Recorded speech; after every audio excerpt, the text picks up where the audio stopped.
ഞാനിപ്പോ ഷാഹിദ ഫിറോസ്. ഞാൻ പോകും അവന്റെ കൂടെ. ഒരു വിളിക്ക് വേണ്ടി കാത്തിരിക്കുക. ഗോപിയണ്ണനും സംഘവും തട്ടിക്കൂട്ടി തട്ടേക്കേറ്റിയ ഏറ്റവും പുതിയ നാടകം അടുത്ത ബെല്ലോട് കൂടി ആരംഭിക്കുകയാണ്. പ്രിയപ്പെട്ടവരെ, നിങ്ങൾ ഇനി എന്ത് പറഞ്ഞാലും ശരി, ഈ സിനിമ എന്നെ സംബന്ധിച്ചൊരു ഹൊറർ ഫാന്റസി സിനിമയാണ്.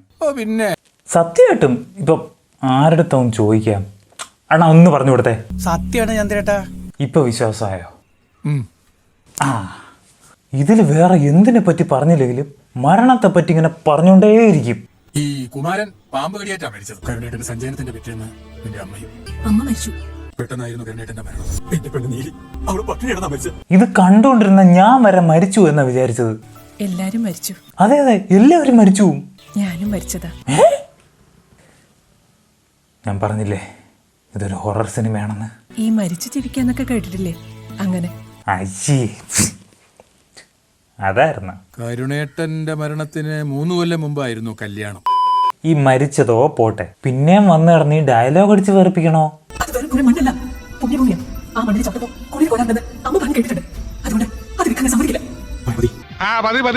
അതെ, ഒന്ന് മിണ്ടാതിരിക്കുക. എന്തുവാ ചെയ്യണ്ടേ? അസ്ഥിത്തറ പണിത് നിത്യവും വിളക്കും വെക്കുക. ഓ, ശാസ്ത്രത്തിന്റെ ഒരു വളർച്ചയെ. അത് നീ തീരുമാനിക്കണ്ട, ഞാൻ തീരുമാനിച്ചോളാം. അപ്പൊ സിനിമയിലേക്ക് വന്നാൽ ഇതിൽ നമ്മുടെ നായകനാണ് മിസ്റ്റർ ഗോപി. നമസ്കാരം. ഓ, അങ്ങനെ വെറും ഗോപി അല്ല, മിസ്റ്റർ ഗോപിനാഥ മേനോൻ.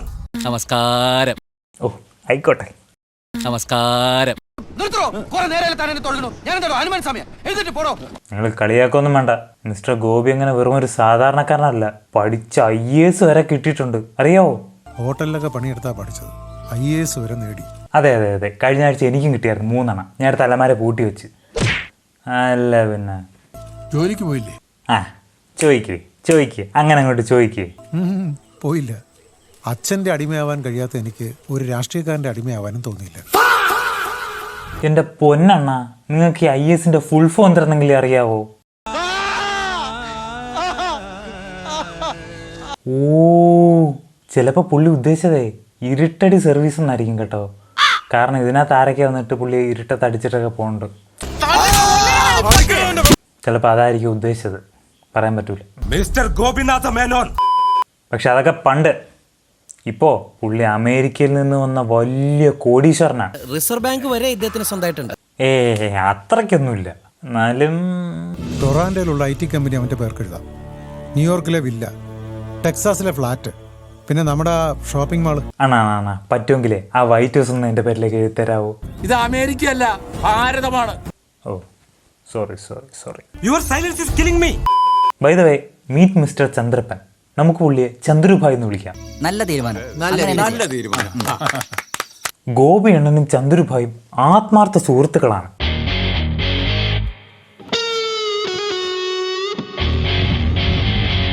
അദ്ദേഹം ഗോപി അണ്ണന് വേണ്ടി എന്തും ചെയ്യും. ഗോപിയുടെ ദേഹത്ത് ഒരു തരി മണ്ണ് വീഴാൻ ഞങ്ങൾ സമ്മതിക്കില്ല. ചന്ദ്രുഭായ്, ഗോപി അണ്ണ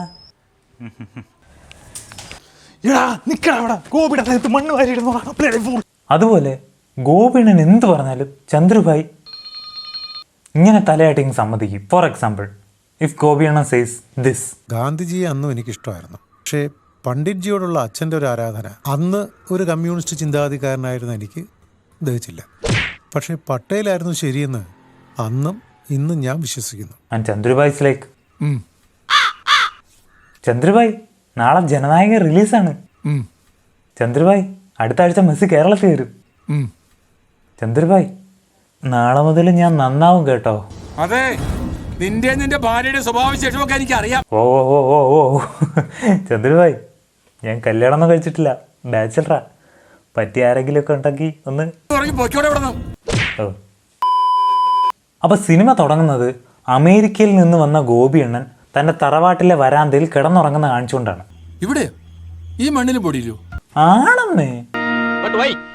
ആ സാഹിബിന്റെ AC മുറി കിടന്നപ്പോ കിട്ടാത്ത സുഖം എനിക്ക് എന്റെ തറവാട്ടിൽ കിടന്നപ്പോ കിട്ടിയണം. എന്റെ പൊന്നെണ്ണ, നിങ്ങൾക്ക് വല്ല വട്ടച്ചൊറയും പിടിക്കും.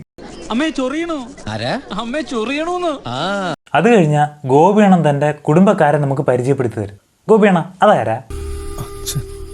ആ ഓക്കെ. അതോ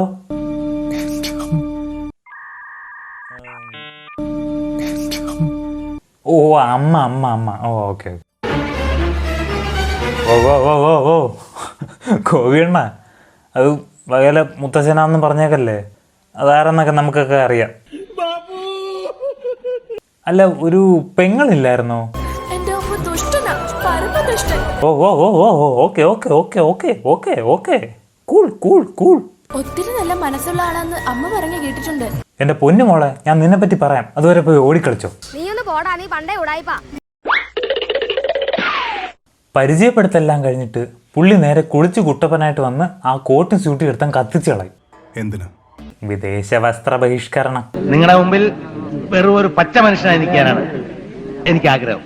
അമേരിക്കയും ഗോപിയണ്ണനും തമ്മി അത്ര ചേർച്ചയിലല്ല. അമേരിക്ക കടിച്ചിട്ടൊന്നുമില്ല. പ്രശ്നം അമേരിക്കയിലുള്ള ഗോപിയണ്ണന്റെ ഇളയ മോനാണ്. ആക്കിത്തരാം. അതായത് അമേരിക്കയിലുള്ള ഗോപിയണ്ണന്റെ ഇളയ മോൻ സ്വത്തിന്റെ പേരും പറഞ്ഞു കിടന്ന് വഴക്കൂടും. $25 million. അത് വേണം, കിട്ടിയേ പറ്റൂ. ഇല്ലേ ഞാൻ പേടിക്കും. സ്വത്ത് എഴുതി കൊടുക്കാനായിട്ട് അവൻ പല അടവും എടുക്കും. ആദ്യത്തെ അടവാണ് ഇംഗ്ലീഷ് പറഞ്ഞ് വെറുപ്പിക്കുക. You are doing it. Reply me, Mr. Gobinatha Menon. Can I start killing you first? പക്ഷെ ഗോപിയണ്ണൻ എന്ത് ഇംഗ്ലീഷ്? No no never. നീ വാങ്ങില്ല. അങ്ങനെ അവൻ അടുത്ത അടവെടുക്കും. ഗോപിയണ്ണനെ പഞ്ഞിക്കിടാനായിട്ട് അവൻ ഗ്യാങ്സ്റ്റേഴ്സിന് ഇറക്കും. അതും American gangsters. Within couple of days. Yeah okay okay. ഷു, ആ പാവങ്ങളുടെ മുഖത്തേക്കൊന്ന് നോക്കിയാണ്. ഇവന്മാരെയാണോ ഞാൻ അമേരിക്കൻ ഗ്യാങ്സ്റ്റേഴ്സ് എന്നൊക്കെ പറഞ്ഞത്? ഓ അത്ര പാവങ്ങളൊന്നും അല്ല കേട്ടോ. അങ്ങനെ ഇതൊന്നും സഹിക്കാൻ വയ്യാതെ ഗോപിയണ്ണൻ അടുത്ത എയറിൻ്റെ പിടിച്ച് നേരെ നാട്ടിലോട്ടങ്ങ് വരും. മോൻ വിടുവോ? അച്ഛൻ എയറിൻ്റെ വന്നാ മോൻ മദർ ഇന്ത്യയിൽ വരും.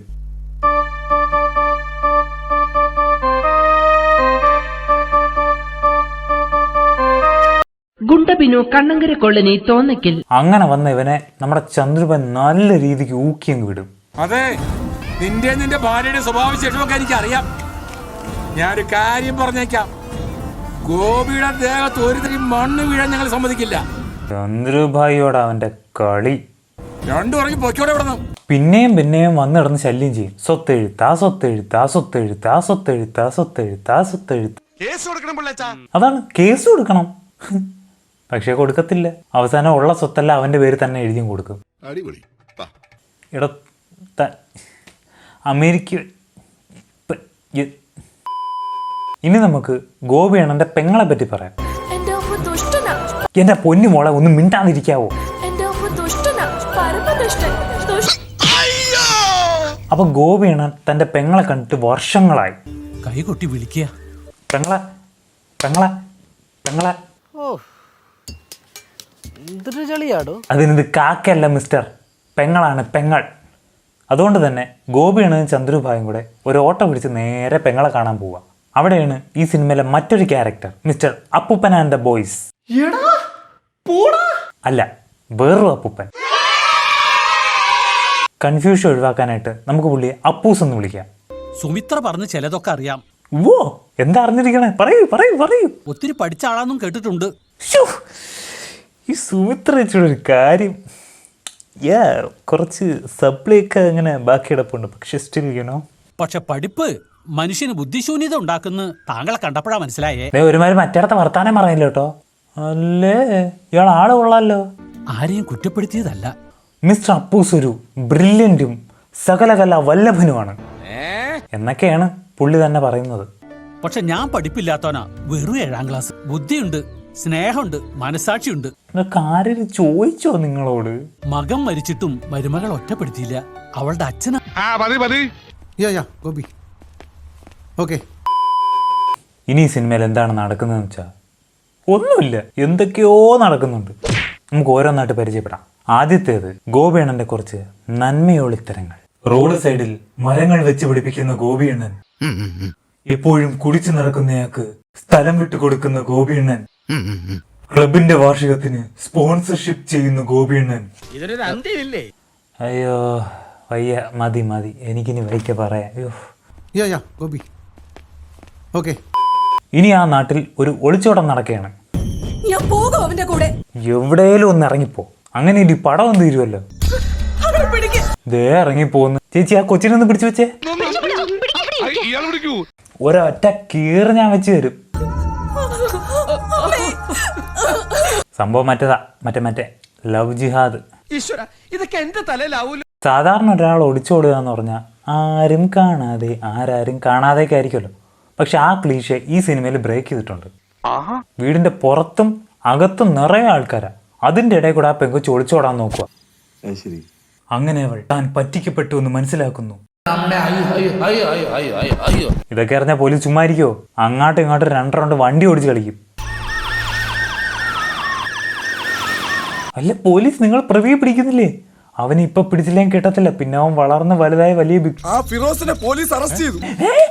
എപ്പോ? So fast. ഇനി ഇതിനകത്ത് ആദ്യം പറഞ്ഞ പോലെ ഫാന്റസി എലമെന്റ്സ് എങ്ങനെ വന്നിരിക്കുന്നത് ഞാൻ പറഞ്ഞുതരാം. അതായത് ഈ സിനിമയിൽ ഉത്തരം കിട്ടാത്ത പല ചോദ്യങ്ങളുണ്ട്. ഇത് ആദ്യത്തേതാണ്. ഗോപിയണ്ണൻ തന്റെ കോട്ടും സ്യൂട്ടും എടുത്ത് കത്തിച്ചളഞ്ഞിട്ട് അച്ഛൻ്റെ പഴയ മുണ്ടും ഷർട്ടും എടുത്തിരും. അതാണെങ്കിൽ അലമാരയിൽ വർഷങ്ങളായിട്ടിരിക്കുക. പക്ഷെ അതിനൊരു പോറലോ കീറലോ എന്തിന് പൊടിയോ അഴുക്കോ ഒന്നുമില്ലാതെ നല്ല കഴുകി ഉണക്കി തേച്ച് നല്ല വടിയാക്കി സെറ്റാക്കി വെച്ചേക്കുന്നു. അതാര് ചെയ്തു? ഒരുപക്ഷെ ഗോപിയണ്ണന്റെ അച്ഛനാണെങ്കിൽ എന്താ അബ്ദുള്ളായി പറയുന്നേ? ഗോപിയണ്ണൻ എന്തെങ്കിലും വരുമെന്നും ഈ ഷർട്ട് മുണ്ടും എടുത്ത് ഇടുമെന്നും ഗോപിയണ്ണന്റെ അച്ഛൻ അറിയാമായിരുന്നു. അതുകൊണ്ട് ഗോപിയണ്ണന്റെ അച്ഛൻ ഇതൊക്കെ ചെയ്തു വെച്ചതാണെങ്കിൽ ഒന്ന് പോവാടാ മരമാക്കി പോയി തരത്തി പോയി കളിക്കടാ. ഒരുപക്ഷെ ഈ അച്ഛൻ ഗോപിയണ്ണൻ തന്നെയാണെങ്കിലോ? അത് പറയാൻ ഒരു കാരണമുണ്ട്. ഈ നാട്ടുകാരും ഈ ഗോപിയണ്ണനെ നേരിട്ട് മുമ്പ് കണ്ടിട്ടേ ഇല്ല. എല്ലാവരും പുള്ളി ഐഡന്റിഫൈ ചെയ്യുന്നത് അങ്ങനെ നോക്കിയാൽ നിങ്ങൾ ഈ പറയുന്ന കടങ്കഥയൊന്നും എനിക്ക് മനസ്സിലാവുന്നില്ല. ഓക്കെ, ഇനി വേറൊരു കാര്യം. അതായത് ഗോപിയണ്ണന്റെ അമേരിക്കയിലുള്ള ഇളയ മോൻ ഗുണ്ടബിനു കണ്ണങ്കര കോളനി തോന്നയ്ക്കൽ. ഇവൻ തന്നെ. ഇവൻ അമേരിക്കയിൽ വെച്ച് ഗോപിയണ്ണനുമായിട്ട് സ്വത്തിന്റെ പേരിൽ കിടന്ന് വഴക്കുണ്ടാക്കും. അതേ ഇവൻ തന്നെ കുറച്ച് കഴിയുമ്പോൾ ഒരു ക്ലബിന്റെ വാർഷികത്തിന് പിരിവ് ചോദിച്ച് വന്നവരുടെ കൂട്ടത്തിൽ നിൽക്കുന്ന കാണാം നമുക്ക്. ഇതിപ്പോ ഒരു ചെറിയ റിസംബ്ലൻസ് ഉണ്ടെന്നല്ലേ ഉള്ളൂ നിങ്ങൾക്ക് വേണമെങ്കിൽ പറയാം. പക്ഷെ അല്ല, ആ ശബ്ദം ഒന്ന് ശ്രദ്ധിച്ചു കേട്ടോ. ഈ വർഷത്തെ ക്ലബിന്റെ വാർഷികം ഈ മാസം 24-ാം തീയതി വൈകിട്ടാണ്. ഇയാളുടെ മൂത്ത മോനെ ഒരു അത്യാവശ്യ കാര്യത്തിനെന്ന് പറഞ്ഞ് പുറത്തുവിട്ടിട്ടാ ഞാൻ ഈ ഡ്യൂട്ടി ജോയിൻ ചെയ്തത്. ഇവരൊക്കെ ആരാണ്? ഇതൊരു ടൈം ട്രാവലാണോ, ഫാന്റസി ആണോ, ബോഡി സ്വാപ്പ് ആണോ, റീഇൻകാർണേഷൻ ആണോ, അതോ ഇതിലെ കഥകൾ വേറെ ഏതെങ്കിലും പാരലൽ യൂണിവേഴ്സിലാണോ? ഞാൻ ഈ തിയറി എല്ലാം വെച്ചിട്ട് എന്റെ ഫ്രണ്ട്സിനെ എല്ലാം കൺവിൻസ് ചെയ്ത് ഈ പടം കാണിച്ചു. അലിയ, ഇതൊരു ഫാന്റസിയും ടൈം ട്രാവലും ഒക്കെ ഉള്ള സിനിമയാ. ഒന്ന് കണ്ടു നോക്ക്, കിടിലുമാണ്. 7-ന്റെ അന്ന് എനിക്ക് ബോധം വീണത്. ഫൈനലി എനിക്ക് പറയാനുള്ള ഇത്രയേ ഉള്ളൂ. നിങ്ങളും ഈ പടമൊക്കെ ഒന്ന് പോയി കണ്ട് ആസ്വദിക്കൂ. ഇതൊക്കെ പറഞ്ഞാലേ നീ നമ്മുടെ ആൾക്കാരെ വശത്താക്കുന്നത്. ഞാനോ കണ്ടു, നിങ്ങളും പോയി അനുഭവിക്കും. അപ്പൊ ശരി. So please subscribe.